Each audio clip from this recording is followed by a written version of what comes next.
કચ્છથી મળી રહ્યા છે અગત્યના સમાચાર કે જ્યાંની ગળપાદર જેલમાં દારૂની મહેફિલ મામલે હવે થયો છે મોટો ખુલાસો। ઝડપાયેલા આરોપીઓ ગુનાહિત ઇતિહાસ ધરાવતા હોવાનો ખુલાસો થયો છે। યુવરાજસિંહ વિરુદ્ધ ભચાઉ પોલીસમાં કુલ 22 જેટલા ગુનાઓ દાખલ છે। યુવરાજસિંહ વિરુદ્ધની પ્રોહિબિશનના કેસો સૌથી વધુ નોંધાયેલા છે। મનોજ ઉર્ફે પકાળો માતંગ વિરુદ્ધ ગાંધીધામમાં પ્રોહિબિશનના 24 ગુના નોંધાયેલા છે। હિતેન્દ્રસિંહ ઉર્ફે હિતુભા ઝાલા વિરુદ્ધ પણ 12 જેટલા ગુનાઓ નોંધાયેલા છે। તો શિવભદ્ર જાડેજા વિરુદ્ધ ભચાઉ પોલીસ સ્ટેશનમાં નોંધાયા છે 4 ગુના।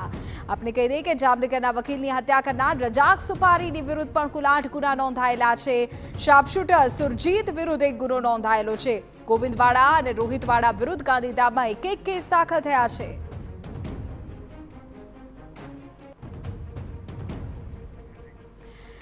તો જેલમાં જલસો કરનારા જે આરોપીઓ છે તેની જાણકારી આપને આપી રહ્યા છે। અહીં આપને કહી દઈએ કે આ તમામ એ લોકો છે કે જેઓ અલગ અલગ કેસમાં ગુનાહિત ઇતિહાસ તેઓ ધરાવે છે। કેટલાય પ્રોહિબિશનના કેસમાં આરોપી છે। યુનુસ અમારા સંવાદદાતા પૂરી વિગત આપી રહ્યા છે। જી યુનુસ। કચ્છ એસપીના નેતૃત્વ હેઠળ ગઈકાલે રાત્રે જે જેલની અંદર કાર્યવાહી કરવામાં આવી તેમાં તમામ જે રીઢા આરોપીઓ છે અને એ રીઢા આરોપીઓ દ્વારા દારૂની મહેફિલ માનવા સહિતની ગેરકાનૂની પ્રવૃત્તિઓ કરવામાં આવતી હોવાની ચોક્કસ માહિતીને આધારે આયોજનપૂર્વક આ દરોડો પાડવામાં આવ્યો હતો અને તમામ જે વિવિધ ગુનાઓ હેઠળ જેલની અંદર બંધ છે તેમાં કુખ્યાત આરોપીઓનો પણ સમાવેશ થાય છે।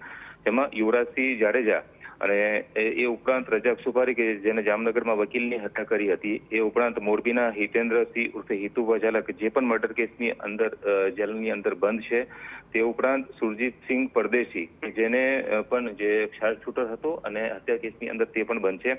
આમ રીઢા આરોપીઓ દ્વારા જ ગેરકાનૂની પ્રવૃત્તિઓ વ્યાપક રીતે આચરવામાં આવતી હોવાની ચોક્કસ બાતમીને આધારે આ દરોડાની કાર્યવાહી કરવામાં આવી હતી અને તેમાં કુલ 8 અલગ અલગ ગુનાઓ દાખલ કરવામાં આવેલા છે। મોબાઈલ મળી આવવા, રોકડ 50,000 જેટલી રકમ મળી આવી તથા તે ઉપરાંત જે ગેરકાનૂની પ્રવૃત્તિઓ ચાલતી હતી તે તમામ બાબતોને લઈને તમામ વિરુદ્ધ 8 ગુનાઓ દાખલ કરવામાં આવ્યા છે।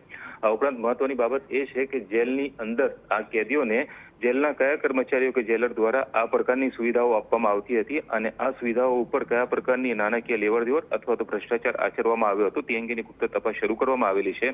કચ્છ પોલીસ દ્વારા જેલ વિભાગને એક રિપોર્ટ કરવામાં આવશે અને ત્યારબાદ જેલ વિભાગના અધિકારીઓ અને કર્મચારીઓ વિરુદ્ધ પણ કાનૂની કાર્યવાહી અને સસ્પેન્શન સુધીની કાર્યવાહી તોરાઈ રહી છે। ઓકે યુનુસ, આભાર જાણકારી બદલ। તો આ તમામ કેદીઓને લઈને પૂરી જાણકારી મારા સંવાદદાતા અત્યારે આપી રહ્યા હતા।